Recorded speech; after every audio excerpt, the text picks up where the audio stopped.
I'm 82 years old, this is my wife Eleanor, we've been married for 6 decades. And before you scroll, before you assume this is another sweet love story, let me say this clearly, we almost ruined our marriage. Not because we didn't love each other, but because we made mistakes no one warned us about. If you're married, dating, or hoping to be someday, what you're about to hear might save you years of quiet pain. People see us now and say, "You two are lucky." They see the smiles, the comfort, the way we finish each other's sentences. What they don't see are the nights we went to bed angry, the years we talked only about bills and children, the moments we wondered, silently, if this was as good as it would ever get. We didn't figure marriage out early. We learned the hard way. For years, I kept score. Who worked longer? Who was more tired? Who did more?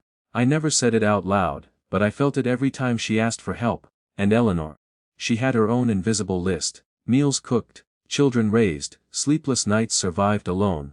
We weren't partners, we were accountants, and resentment grew quietly, like mold behind the walls.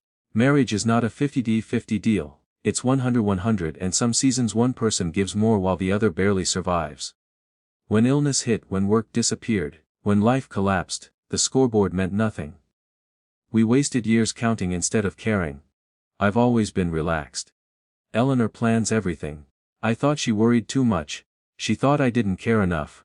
So we tried to change each other. She pushed. I resisted. Both of us felt misunderstood. Here's the truth we learned late. Your partner's differences are not flaws. They're survival strategies.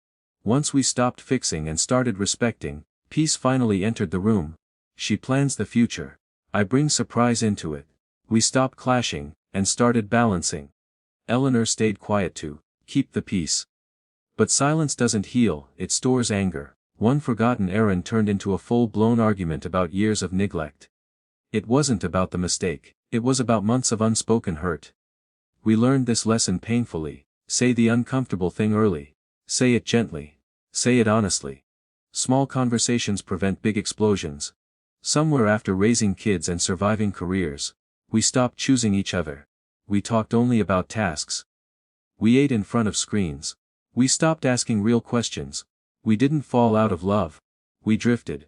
What woke us up was watching couples our age fall apart, not dramatically, but quietly. They weren't angry, they were empty, so we changed. Walks, real conversations, simple dates. Love doesn't disappear, it starves. Arguments felt like battles. Winning mattered more than understanding. Until life tested us through family crisis, loss, and fear. That's when we remembered. It's not me vs you, it's us vs the problem. When you fight your partner, you weaken your own team. When you fight with them, everything changes. We're not perfect. Even now, we stumble, we repeat old habits, but we notice, we correct. We choose each other again and again. If I could speak to my younger self, I'd say this: stop counting, stop fixing, start listening. Keep dating. And never forget, you won't be here forever. But while we are, we want to pass this on. If this story touched you, leave a comment. Tell us which mistake felt familiar. Subscribe if you want more lessons from lives fully lived. And thank you for listening to two people who learned love the long way.